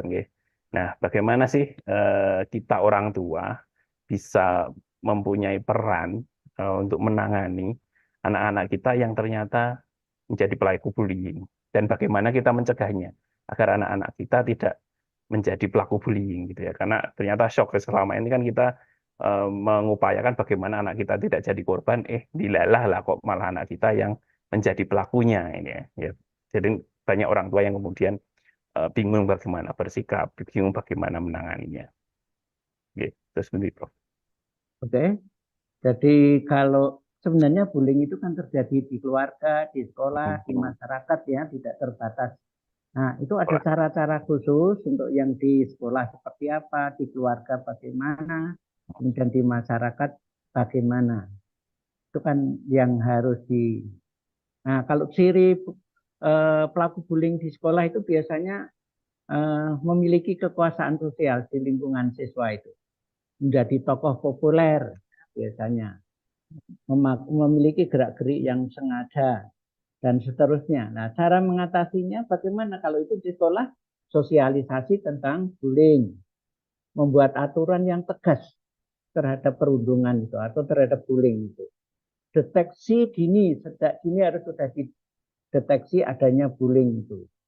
Lalu juga tidak hanya sampai di situ saja, juga memberikan dukungan pada korban, menjadi contoh yang baik, melawan bullying, membantu pelaku, menghentikan perilaku buruknya itu, dan seterusnya.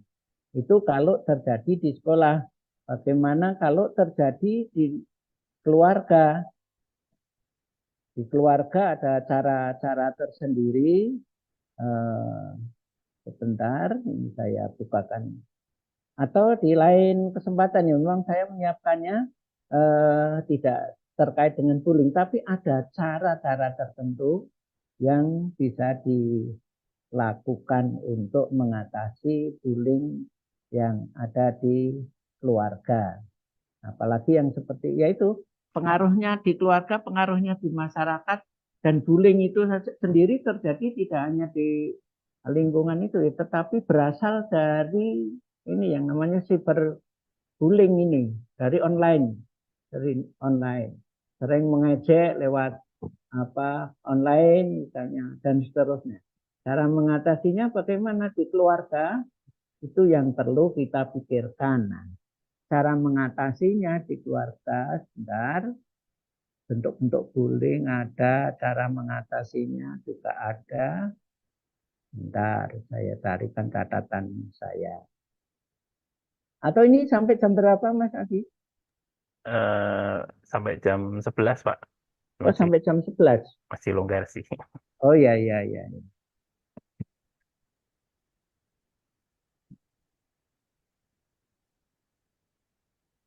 Oke, itu nanti bisa saya berikan informasi lewat ini aja.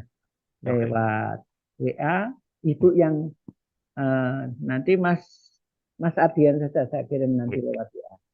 Ini saya nyarinya agak kesusahan ini, kesulitan. Ya, siap, Prof. Matur nuwun. Bisa bahan pembelajaran ya. Ya, maksud saya gitu ya. Terutama ini kan banyak dari PKK, dari Dharma Wanita. Mohon mungkin pasca ini di perkumpulan-perkumpulan Dasawisma atau perkumpulan-perkumpulan PKK tingkat kecamatan atau kelurahan bisa mengangkat isu-isu tentang ini, nggih, tentang bagaimana pencegahan bullying, bagaimana kemudian pengasuhan yang baik agar anak bisa nurut lewat cara-cara yang tadi 9 strategi yang Prof. Madya sampaikan, sehingga kita bisa bersama-sama menjaga gitu, tidak hanya anak-anak kita, juga anak-anak cucu-cucu kita, juga anak-anak tetangga kita juga perlu kita jaga bareng gitu. Nah, ada pertanyaan lagi, Prof, di kolom chat dari TPPKK Sukoharjo. Ini dari rumahnya Prof. Bagaimana cara mengatasi anak di dalam kelas, anak usia SD yang sangat dominan, selalu mengatur teman yang lain supaya mengikuti kehendaknya. Anaknya keras, kata-katanya kasar, sehingga teman-temannya manut pada perintahnya. Nah, ini hampir selalu ada ya di sekolah, karena di waktu saya SD juga ada anak-anak yang seperti itu. Biasanya anak-anak yang tidak naik kelas, kemudian menjadi paling gede sendiri di kelas, atau mungkin punya power gitu ya di kelas, sehingga anak-anak yang lain menjadi ketakut, dan ini berpotensi banget menjadi pelaku bullying anak-anak seperti ini. Monggo, Prof. Ini anak yang seperti ini sudah mencirikan salah satu tanda-tanda dia itu melakukan bullying. Jadi ada tanda-tanda anak ini melakukan bullying. Ingin berkuasa, ingin menonjol, ingin bisa mengatur teman-temannya. Apakah itu ciri kepemimpinan atau bullying? Kalau melihat ciri-ciri bullying di sekolah itu termasuk anak yang cenderung untuk bertindak bullying. Ya. Jadi untuk di sekolah ini, yang pertama, guru perlu menyadari fakta yang terlihat di depan mata, seperti yang dilakukan oleh anak itu. Kalau sudah, perlu diwaspadai. Guru bisa lebih waspada terhadap tanda awal perilaku bullying. Ini termasuk golongan perilaku bullying. Lalu juga guru harus peduli betul sama siswa. Jadi harus juga berupaya untuk menciptakan ruang kelas yang aman dan nyaman dari apa yang dilakukan oleh si anak tadi yang lebih dominan tadi. Tidak lupa juga harus aktif melibatkan orang tua. Itu di sekolah bisa melakukan hal itu. Jadi juga harus bisa melakukan juga komunikasi yang positif. Cara pertama yang perlu dilakukan komunikasi yang positif dulu. oleh guru terhadap anak yang pengen yang dominan untuk mengatur teman-temannya itu. Jadi walaupun demikian, tapi juga harus ditumbuhkan juga pola pikir yang positif dan empati. Empati ini sangat penting. Bagaimana dia bisa punya perasaan, gambaran diri kalau jadi orang-orang yang tadi dikuasai oleh si anak tadi. Itu harus juga diterapkan, dikembangkan, dinasehati kepada anak tersebut. Sehingga sekolah betul-betul menjadi sekolah yang istilahnya adalah sekolah ramah anak. Ramah anak. Itu antara lain saja, tapi nanti bisa. Ini dari Sukoharjo, Bu siapa ini? Dari Boyolali ya, Sukoharjo. Dari Sukoharjo. Sukoharjo, Pak. Sukoharjo, siapa? Iya. Dari Weru, Weru atau dari TPPKK Kabupaten. Ini SD yang di Weru, wilayah Weru. SD yang di Weru ya. Iya. Ya nanti lebih lanjut ya Bu ya, kalau mungkin ada kesulitan bisa Baik, komunikasi Om. lewat telepon ya. Iya, terima kasih. Ya, matur nuwun. Pertanyaan berikutnya lagi di kolom chat dari Bu Sri Hartini. Bagaimana cara mengatasi bullying di HP atau bergaul di lingkungan sekitar rumah atau sekolah terkait anak yang terkena bullying? Bagaimana sikap kita? Nah, mungkin respon kita orang tua ya ketika mendapati, oh ternyata anak kita korban bullying, baik melalui handphone, baik ketika dia bermain di sekitar rumah maupun di sekolah. Bagaimana Prof, sikap kita yang sebaiknya merespon ketika anak kita menjadi korban bullying? Ya tentu supaya dapat merespon dengan tepat, mengatasi dengan tepat, kita harus tahu dulu apa yang menjadi permasalahan. Karena bullying itu kan jenisnya macam-macam itu. Jadi apa yang menjadi permasalahan? Supaya kita bisa mengatasi. Kita tahu dulu permasalahannya apa. Jadi ini akan lebih konkret kalau itu ada contoh permasalahan yang menjadi akhirnya dibully. Ya. Nah, mungkin saya ada contoh gitu ya, karena kami kan di Forum Anak ada kanal pelaporan Jawa Konco, Ya. ya. Ada anak yang menceritakan bahwa data dirinya itu disebarluaskan karena dia bermain HP, media sosial, kemudian dia kenalan dengan orang di situ, ternyata kemudian data dirinya disebarluaskan, dibuat seolah-olah dia adalah anak perempuan yang tidak baik-baik gitu ya. Kemudian dia menjadi trauma, takut, cerita ke orang tuanya takut karena dikira dia melakukan hal-hal yang negatif beneran, dan dia cerita ke temannya juga takut nanti jadi mendapatkan stigma. Nah ini bagaimana orang tua mensikapinya gitu ya, karena orang tuanya juga bingung mensikapinya kalau ditegesi nanti dia makin jauh dengan orang tuanya, tapi bagaimana kalau dilulu gitu kan, nanti anaknya juga masih sangat labil, tidak bisa menentukan sikapnya di dunia sosial gitu, di media sosial. Bagaimana, Prof? Ya. Jadi pertama adalah kita sekali lagi kita memang perlu mengetahui apa sebenarnya yang lewat online itu, yang cyberbullying itu ya. Itu harus diungkap dulu masalah apa. Kira-kira mengganggu anak itu atau tidak. Ya.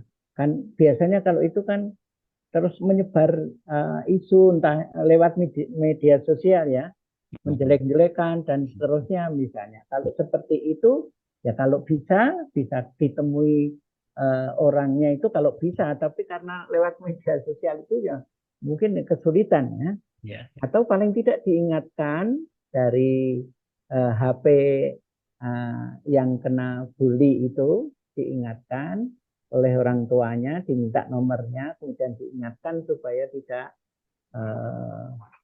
berlanjut terus-menerus sehingga menjadikan tidak nyaman. Itu bully yang lewat online mungkin cara itu yang paling tepat. Kalau sudah tidak bisa dikendalikan supaya kita tidak membaca, ya diblokir. Tapi kalau kadang-kadang memang kan yang membaca tidak hanya dia sendiri, tapi teman yang lain juga, karena tujuannya adalah untuk menjatuhkan nama baik yang dibully itu. Jadi nama baik korban itu memang berusaha untuk menjatuhkan. Nah, syukur-syukur itu kalau bisa komunikasi, itu malah diberi nasihat secara langsung. Tapi paling tidak ya kita beri nasihat lewat WA yang dikirim oleh si pelaku bullying itu. Jadi dari situ kita lihat, kemudian kita nasihati, dan nasihat ya, jangan dimarahi, jangan dibentak-bentak, jangan disalah-salahkan, tapi dinasihati, diluruskan bahwa apa yang ini kamu tulis seperti itu yang di media sosial itu adalah salah. Dinasihati dikaitkan dengan mungkin kalau agama Islam ya bahwa itu merupakan fitnah dan berdosa besar, misalnya seperti itu. Oke, terima kasih Prof. Pertanyaan berikutnya dari Tom, Bapak mungkin bagaimana untuk kita menghilangkan stres agar kita tidak menjadi pembuli terhadap anak? Mungkin, konteksnya orang tua mungkin ya, yang mungkin stres menghadapi pekerjaan dan sebagainya sampai rumah udah capek gitu ya, kemudian menghadapi anak, malah kita jadi pembuli bagi anak-anak kita. Bagaimana, Prof? Ya, itu harus kerjasama. Kalau itu masih sekolah ya kerjasama antara pihak sekolah, kemudian juga keluarga dan masyarakat kerjasama supaya bisa mengendalikan anak itu sendiri.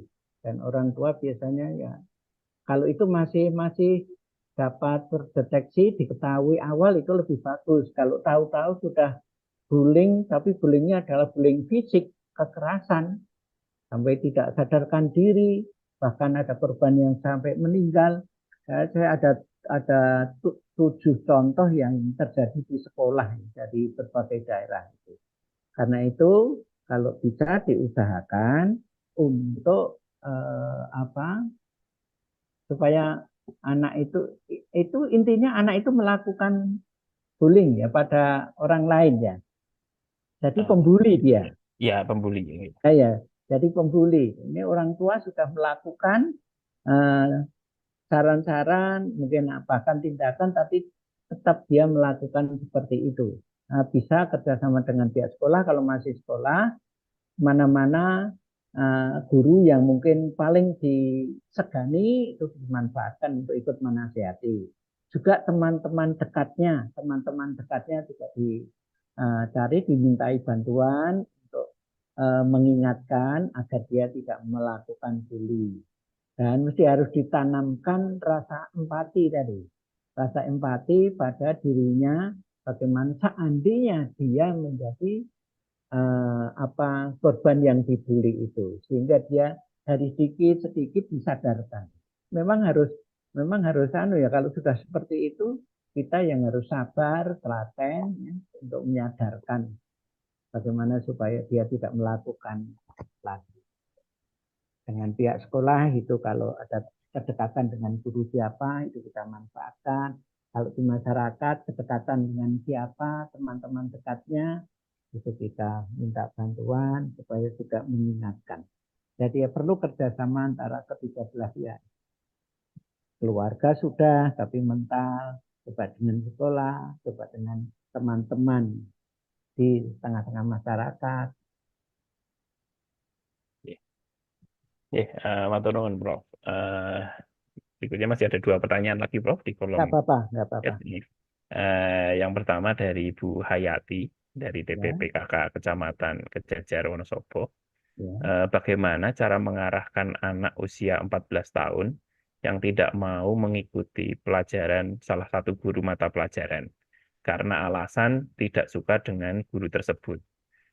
Jadi terkadang anak lebih memilih tidak masuk sekolah agar tidak ikut pelajaran guru tersebut. Jadi spesifik ya, hanya salah satu guru saja ya. Mungkin Bu Hayati bergabung di sini ya. Oke, monggo Prof. Ketidaksukaan itu harus kita ungkap dulu. Tidak sukanya itu karena apa? Ya. Apa karena galak gurunya, atau mungkin keras, atau mungkin sering kalau mengajar dengan ancaman-ancaman, itu juga menjadikan dia itu trauma untuk tidak masuk sekolah. Untuk tidak masuk pada jam-jam tertentu.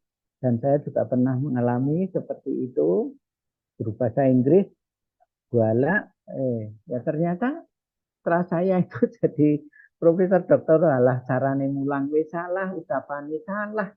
Tapi ya akhirnya saya jadi korban itu juga. Nah, kalau ada semacam ini sebaiknya komunikasikan dengan pihak guru yang bersangkutan, apa guru matematika atau guru apa ya, biasanya yang ditakuti oleh siswa itu kan guru matematika itu. Guru matematika atau guru apa? Bu Hayati itu tadi ini Bu Hayati, apakah apakah hadir? bisa bersuara? Oh tidak ya, tidak. Tidak ada. Ingin tahu guru apa gitu. Ya udahlah, kalau tidak ada caranya seperti itu. Jadi ditemui anaknya dulu itu karena apa itu harus ketemu dulu penyebabnya Guru apa. fisika, Prof. Guru fisika. Ya susah Oh. ya pelajarannya.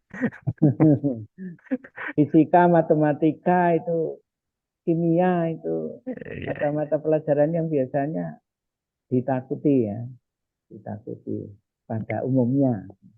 Jadi itu aja Bu, sebaiknya kita tetap menemui gurunya supaya tidak terlalu. Tapi sekali lagi ya dianu dulu, dicari dulu penyebabnya apa.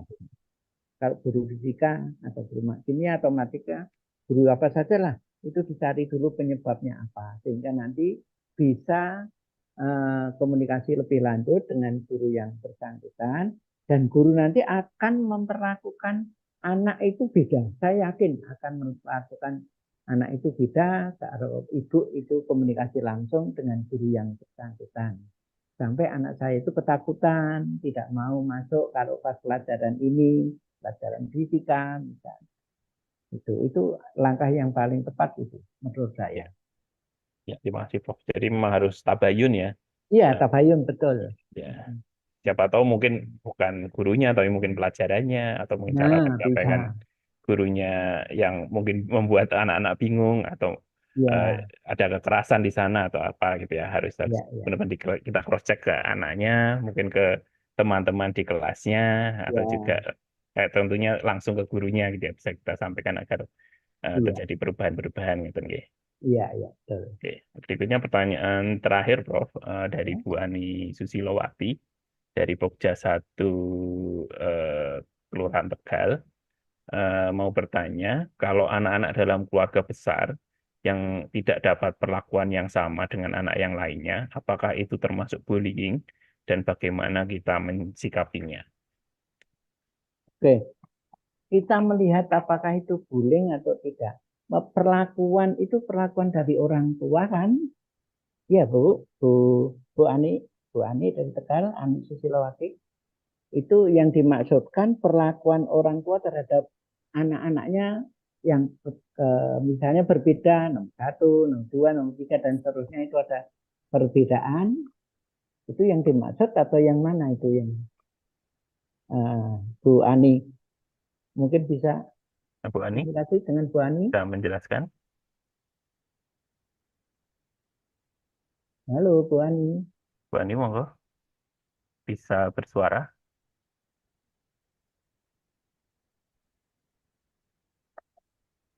Tidak ada ya? Tidak ada. Jadi perlakuan pada anak itu memang mungkin di antara kita juga pengalaman ya. Perlakuan terhadap anak si A, si B, si C, si D itu berbeda-beda, memang bisa terjadi. Karena memang karakter anak satu dengan yang lain itu berbeda-beda. Ada yang menjengkelkan, ada yang menyenangkan, ada yang perlu dikasihani, dan sebagainya. Nah, sebaiknya sebagai orang tua ya tidak memperlakukan berperbedaan terhadap anak-anak. Dan sering diajak kumpul bareng, ngomong-ngomong bebas saja, guyon-guyon, sehingga bisa memiliki persepsi yang sama di antara anak-anak itu terhadap orang tuanya. Kalau itu perlakuan berbeda dengan orang tua, atau orang tua juga bisa sharing dengan temannya mungkin.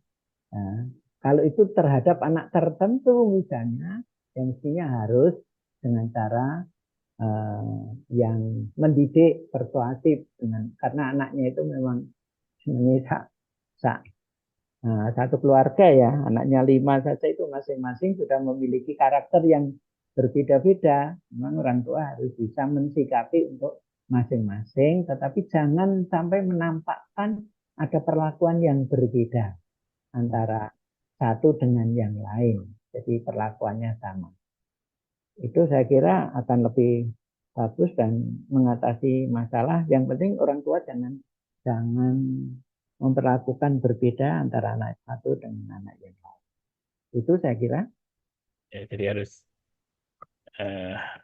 adil ya. Oh, ini ada respon dari Bu Ani. Ya. Ternyata dari Tegak Gede Solo, Prof. Dari Solo. Ya, akibatnya si anak jadi pendiam, lebih suka menyendiri.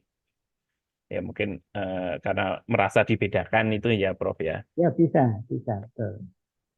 Jadi memang harus ada perlakuan yang adil gitu ya, Yang mungkin adil sama gitu, nggih. Meskipun saya yakin itu perasaan orang tua tetap memihak, tapi jangan sampai dimunculkan dalam perlakuan sehari-hari. Ya. Jadi harus sama lah, harus nampak di hadapan anak itu sama. Nanti anak yang merasa terkucil, tidak disukai orang tua, nanti kan akibatnya kan juga terhadap psikis ya, kejiwaannya. Ya, betul. Jadi sesuai strategi tadi ya, Prof, harus konsisten, orang tua harus saling sepakat gitu ya. Iya, betul. Oke. Begitu, Prof. Ini karena sudah 10.45 ya, persiapan sholat Jumat juga. Oke. Matur nuwun sangat atas ilmunya. Mungkin terakhir closing statement Prof. Madjo terkait dengan ini, karena ini banyak tokoh-tokoh penggerak masyarakat ini yang bergabung di sini, ada PKK, Dharma Wanita, juga Forum Anak, dan juga dari Dinas Perempuan dan Anak Kabupaten Kota. Mungkin pesan-pesan Prof agar bagaimana sih cara menggunakan pendekatan husnuzon ini dalam mendidik anak, dan juga demi kesehatan mental anak-anak kita, dan agar anak-anak kita tercegah dari bullying baik menjadi korban maupun pelaku. Monggo, Prof, untuk closing statement. Saya kira begini, jadi tema yang kita angkat pada hari ini memang sangat luas dan perlu dirinci, dibicarakan sendiri masalah ini, termasuk masalah husnuzon. Itu kalau dibicarakan kan itu juga luas cakupannya, tentu karena husnuzon itu berdasarkan dalil agama, ya kita menggunakan agama, lalu kita ikuti bagaimana supaya itu bisa berjalan dengan baik, tidak selalu seudon misalnya. Kemudian yang kaitannya dengan membuli, ini juga harus kita lihat munculnya itu karena apa, ya, bagaimana cara mengatasinya. Kalau di keluarga munculnya, mengatasinya bagaimana, di sekolah bagaimana, di masyarakat bagaimana. Diperlukan kerjasamakah dengan ketiga komponen ini, di masyarakat, sekolah, dan di keluarga. Kalau yang masalah bully. Kemudian masalah kesehatan mental, ini Bapak Ibu, Ibu-ibu harus tahu memang mulai dari pengertiannya dulu, ciri-cirinya bahwa itu mentalnya tidak sehat bagaimana. Ada ilmu yang membahas khusus tentang ini memang, dan materinya cukup menarik dan meluas. Tapi yang paling ngetren pada saat ini adalah masalah bullying itu. Karena makin kesini itu dianggap sepertinya semakin ya sudah biasa gitu loh. Padahal itu sangat membahayakan.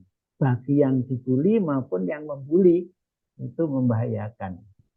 Jadi mesti harus kita cari penyelesaiannya, dan apa yang dilakukan oleh Dinas Pemberdayaan Perempuan ini sudah bagus ini. Dan ini Mas Ardian ini aktivis yang menangani masalah ini, itu ya tetap berjuang, semuanya tetap berjuang untuk berusaha untuk bagaimana supaya tidak terjadi bullying di masyarakat kita, terutama di rumah tangga dan di sekolah. Itu saja, Mas. Dan apa yang saya sampaikan ini mohon maaf, pasti banyak kekurangan karena yang saya persiapkan itu sesuai dengan ngomong dengan Mas Fajar itu memang hanya saya mencontoh ketika saya dipanggil di RRI Surakarta itu untuk dialog interaktif dengan masyarakat. Jadi saya memang tidak menyiapkan materi secara khusus. Yang tadi saya sampaikan adalah pengantar, tapi insya Allah itu akan bermanfaat. Demikian kurang lebihnya saya mohon maaf. Billahi taufik wal hidayah. Wassalamualaikum warahmatullahi wabarakatuh. Waalaikumsalam warahmatullahi wabarakatuh. Matur nuwun sangat Prof. Madyo Eko Susilo atas penjelasannya, pembelajarannya, dan tentunya inspirasinya. Karena Ngopi Pena itu ngobrol topik inspirasi perempuan dan anak, banyak sekali inspirasi, dan 3 tema besar yang kita diskusikan hari ini. Semoga nanti bisa kita ada kesempatan lagi ya Prof, untuk lebih mendalami apa itu kesehatan mental pada anak, bagaimana pencegahan bullying gitu ya. Mungkin lebih lanjut kami boleh share nggih nomor telepon Prof kepada peserta nggih. Untuk alamat ada di Jalan Kutilang nomor 2 Sukoharjo. Untuk telepon 0271 593 461 atau handphone 081 2259 33000. Ini kami copy ke kolom chat ya Bapak Ibu. Kemudian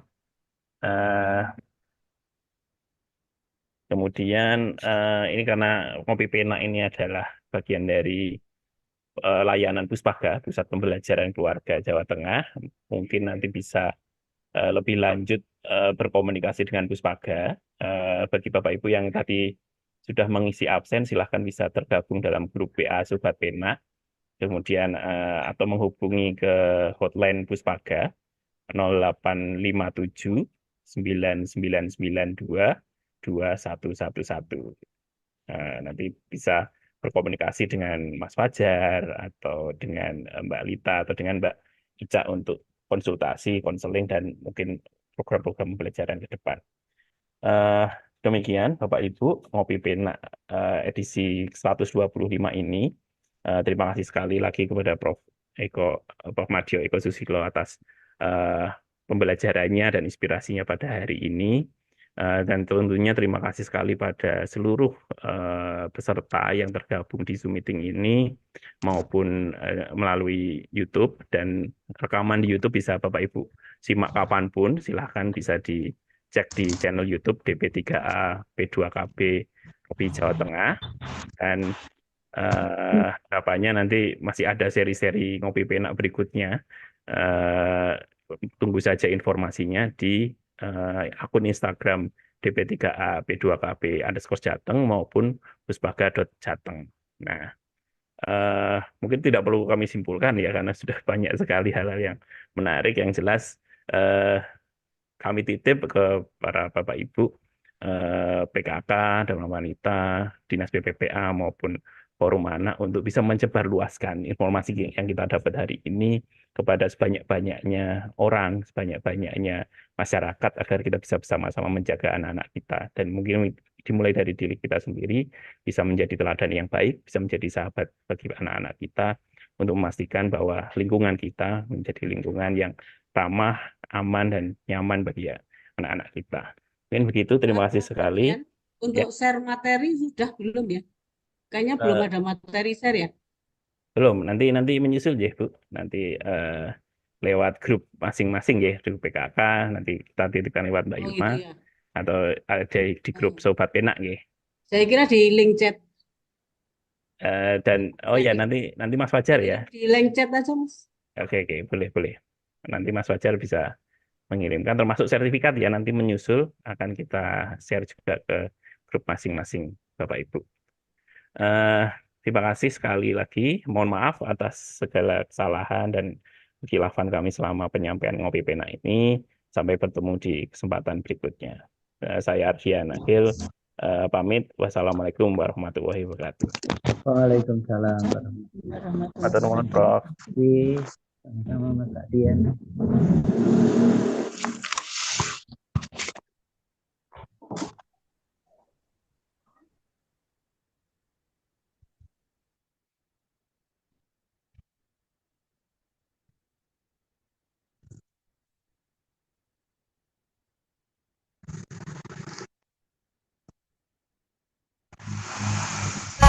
Yang gembira untuk kamu semua, Joko Konco, tempat anak bercerita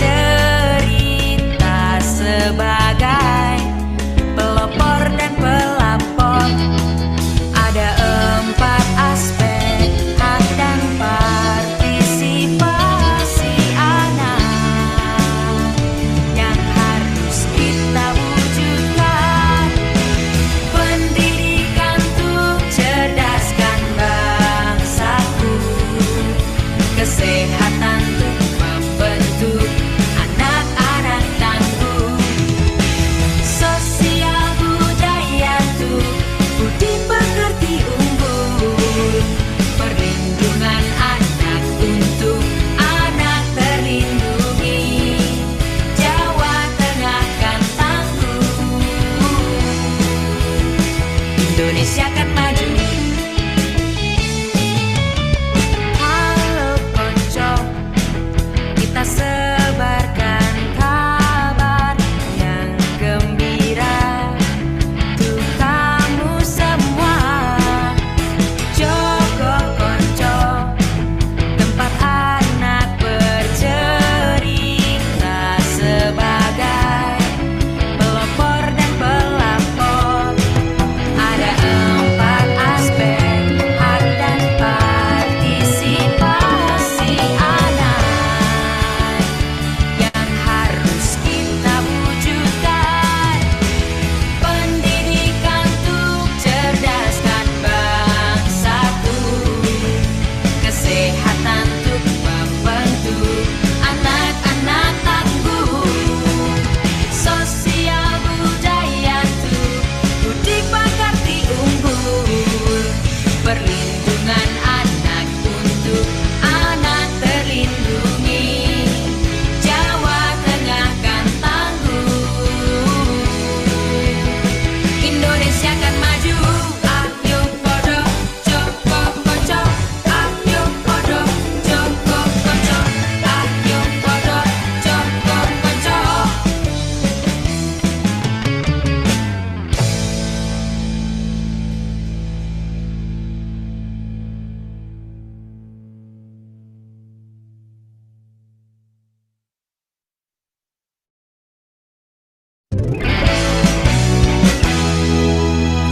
Halo konco, kita sebarkan kabar yang gembira untuk kamu semua. Joko Konco, tempat anak bercerita sebagai pelopor dan pelapor. Ada 4 aspek hak dan partisipasi anak yang harus kita wujudkan.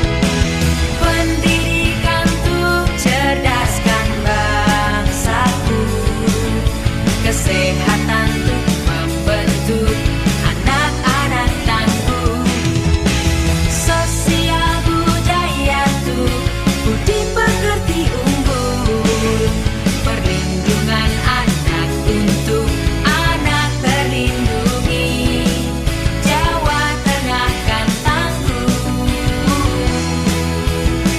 Indonesia kan